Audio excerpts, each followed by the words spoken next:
L'invité de la matinale sur NC Première. Et ce matin, l'invité, Pascal Vittori, candidat tous calédonien dans la seconde circonscription. Quel est son programme? En quoi et comment pense-t-il incarner l'alternance? Les questions de Thierry Belmont. Bonjour Pascal Vittori. Bonjour. 3 objectifs majeurs dans votre programme. Sortir de la crise économique, mettre un coup d'arrêt à l'insécurité, poursuivre l'histoire commune avec la France. Ces 3 thèmes sont liés et sont ambitieux. Comment allez-vous faire plus, Pascal Vittori, faire mieux que le député sortant? Alors d'abord, je voudrais commenter les propos de la ministre de l'Outre-mer, Annick Girardin. On en a parlé tout à l'heure. Donc elle a dit que peu importait la décision des Calédoniens sur le référendum. Et le député sortant, Philippe Gomès, a dit que c'était une maladresse. Eh bien, vous voyez, moi je crois que ce gouvernement-là dit un certain nombre de choses. 3 paroles m'ont marqué. Une première parole du candidat Macron, qui a dit que la colonisation était un crime contre l'humanité. Vous voyez, moi, ce que j'aime dans l'accord de Nouméa, c'est que c'est un accord équilibré. On parle des ombres et des lumières de la colonisation. Dans l'esprit du candidat Macron, il n'y avait que des ombres. Il est revenu sur ses propos par la suite. Oui, mais il les a dit. Et donc, pour moi, il les pensait. Ça n'était pas une maladresse. Ensuite, donc, le président de la République a clairement laissé entendre dans des reportages télévisés qu'il cherchait à détruire la droite et le centre, qui sont les amis des loyalistes en Nouvelle-Calédonie. Enfin, Madame Girardin tient ses propos aujourd'hui. Eh bien, pour moi, ce ne sont pas des maladresses. Ce sont les propos de gens qui clairement ont choisi leur camp et clairement ont choisi le camp indépendantiste en Nouvelle-Calédonie. Et donc moi, je m'oppose à ce gouvernement et je m'opposerai à ce gouvernement une fois élu. Clairement, je siégerai dans la majorité pour la France, derrière François Baroin. Et j'en veux au député sortant Philippe Gomès d'avoir soutenu le candidat Macron, d'avoir appelé à voter pour lui. Parce que moi-même, loyaliste, j'ai donné ma voix au 2e tour en 2012 à Philippe Gomès pour faire barrage aux indépendantistes. Et avec ma voix, aujourd'hui, il appelle à voter pour un candidat ami des indépendantistes. Et il soutient ce gouvernement et il refuse de venir avec nous s'opposer à ce gouvernement ami des indépendantistes. Voilà ce que je voulais dire en préambule. Alors, revenons sur votre programme, Pascal Vittori. Mettre un coup d'arrêt à l'insécurité, sortir de la crise économique, quel est votre programme ? Alors, sur le coup d'arrêt à l'insécurité, on me dit toujours, mais qu'est-ce que vous obtiendrez de plus de l'État ? Alors d'abord, moi, ce que je souhaite faire, parce que je l'ai dit, on fait beaucoup d'efforts pour faire la collégialité avec les indépendantistes. Mais moi, je crois qu'on doit d'abord faire la collégialité entre nous, les loyalistes. Et donc, la première chose que je ferai une fois élu, c'est de réunir l'ensemble des composantes de la famille loyaliste, tous les élus, au Congrès, les parlementaires, les élus municipaux, les maires, pour composer une délégation qui ira voir l'État pour demander des renforts supplémentaires de sécurité. C'est ce que nous avons fait pendant les événements. Et croyez-moi, quand tous les loyalistes s'unissent, c'est la majorité de la Nouvelle-Calédonie qui va rencontrer l'État. Et là, ça change beaucoup de choses. Et puis, nous avons des propositions concrètes. Je souhaite, moi, puisque l'État rechigne à mettre des moyens supplémentaires, que nous nous organisions avec nos propres compétences dans les communes. Et les communes ont la possibilité de constituer des polices municipales, je souhaite qu'il y en ait dans chaque commune, de renforcer les effectifs actuels. Elles ont la possibilité de créer des associations qui vont permettre aux citoyens de faire du renseignement en contact avec les polices municipales et les gendarmeries. Je souhaite enfin que pour les délinquants récidivistes, on crée des internats fermés qui soient confiés à des éducateurs spécialisés, rééduqués, qu'ils apprennent un métier pour ensuite pouvoir retourner à une vie normale.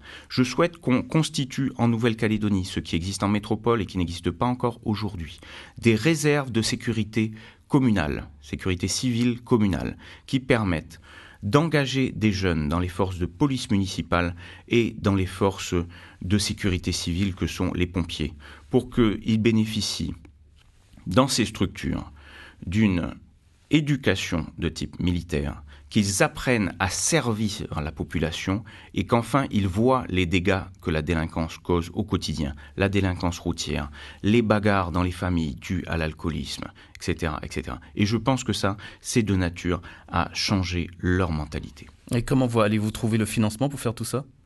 Eh bien, moi, je souhaite, et c'est ce qu'aurait dû faire le député sortant Philippe Gomès, que la Nouvelle-Calédonie, le gouvernement et les provinces participent à ce financement. Les communes seules ne peuvent pas réussir à constituer chacune une police municipale. Et donc, c'est au gouvernement et à la province de faire des arbitrages différents et de donner les moyens à nos communes d'assurer la sécurité. Tous Calédoniens, c'est un parti qui veut regrouper les hommes et les femmes du territoire et de toutes origines, mais ce sont aussi des électeurs qui attendent beaucoup de leurs élus maintenant. Pascal Vittori, vous tapez sur la politique qui est menée. Si vous êtes élu, est-ce que vous êtes conscient que vous n'aurez pas droit à l'échec ?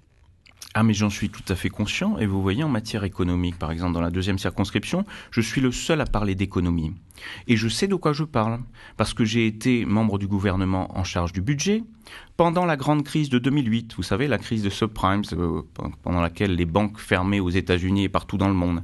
Eh bien, à cette époque-là, avec la politique de confiance que j'ai pu mener au gouvernement, il n'y a pas eu en Nouvelle-Calédonie les grands licenciements que l'on a connus partout dans le monde. On a connu un ralentissement économique, mais on n'a pas connu une crise comme on en connaît aujourd'hui, c'est-à-dire une crise comme on n'a pas connue depuis 30 ans. Le spécialiste économique du gouvernement aujourd'hui, qu'est-ce qu'il dit ? Il dit que ça n'est pas un ralentissement économique, c'est un crash. Notre économie est en train de se crasher. Voilà le résultat de la politique du député sortant qui est chef de la majorité depuis 5 ans, qui a toutes les manettes au gouvernement depuis 2015. Et comme par hasard, depuis 2015, notre économie ne crée plus d'emplois. Et comment vous allez faire, Pascal Vittori, pour ramener une économie plus stable ? En même temps, la conjoncture, la dévalorisation du nickel n'a pas aidé non plus oui. Vous savez choses. Combien c'est dans notre économie le nickel aujourd'hui ? C'est 15% de notre économie. 15%. Ça veut dire qu'il y a encore 85% de notre économie à côté qui a la capacité à faire traverser la crise à la Nouvelle-Calédonie. Le problème, c'est qu'on n'a pas été capable de limiter la crise au secteur du nickel. On n'a pas donné confiance aux Calédoniens, contrairement à ce que j'avais fait en 2008. Redonner confiance, c'est donc votre maître mot. Comment vous allez redonner confiance ? Redonner confiance aux Calédoniens. D'abord, il faut soutenir nos entreprises dans le secteur du nickel, que ce soit les usines, mais également les petits mineurs et aussi les rouleurs, en attendant que les choses aillent mieux dans le secteur du nickel. Ensuite, il faut lutter contre la vie chère en redonnant du pouvoir d'achat aux Calédoniens.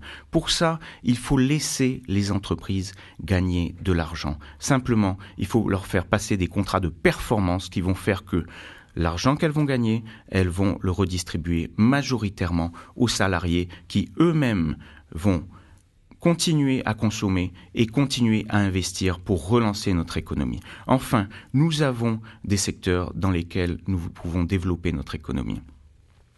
L'économie bleue, la mer, les paquebots, la construction navale, la pêche, l'aquaculture. Nous avons les énergies renouvelables, l'éolien, le solaire. Et enfin, mon grand projet pour la Nouvelle-Calédonie, c'est que nous tournions notre économie vers l'Asie, comme les Australiens l'ont fait il y a 35 ans. L'Australie est un pays minier comme nous, et ils ont des problèmes avec leurs mines aujourd'hui, et pourtant, ils continuent à créer de l'emploi. Pourquoi ? Parce qu'il y a 35 ans, ils ont orienté leur économie vers l'Asie et grâce au développement asiatique, aujourd'hui, ils continuent à créer de l'emploi. Nous avons la chance en Nouvelle-Calédonie de disposer de grandes communautés asiatiques, vietnamiennes, indonésiennes, des descendants de Chinois, des descendants d'Indiens comme moi. Et donc nous avons le potentiel pour nouer des relations commerciales avec ces pays-là. D'ailleurs, je veux, dans la négociation de la sortie de l'accord de Nouméa, qu'en matière d'affaires étrangères, nous ayons la possibilité d'avoir des représentants calédoniens, non pas seulement dans la zone Pacifique, mais dans la grande zone Asie-Pacifique. On dit souvent qu'on a perdu beaucoup de temps pour se rendre compte qu'il fallait diversifier. Vous étiez, vous, aux affaires pendant de longues années. Vous êtes aussi incriminé. Pourquoi aujourd'hui, c'est maintenant uniquement qu'on ouvre les yeux, que vous ouvrez les yeux? Non, je n'ouvre pas uniquement les yeux. Ça fait un moment que je tiens ce discours. Quand j'étais donc vice-président de la province sud en charge de l'agriculture, par exemple, nous avons subventionné les fermes de crevettes, par exemple, à hauteur de 300 millions par an. Il y avait un programme sur 5 ans. Et donc, on a fait beaucoup d'efforts pour diversifier notre économie. Simplement, il faut aujourd'hui passer à un stade supérieur, qui est le stade de l'export. Nous avons la capacité à exporter, je le disais, vers l'Asie, des chauffe-eau solaires, du PVC, de la menuiserie aluminium, des charcuteries, du chocolat, de la bière. Et en retour, nous pouvons importer des produits asiatiques à bas coût pour faire baisser le coût de la vie en Nouvelle-Calédonie. Pascal Vittori, candidat Tous Calédoniens dans la seconde circonscription.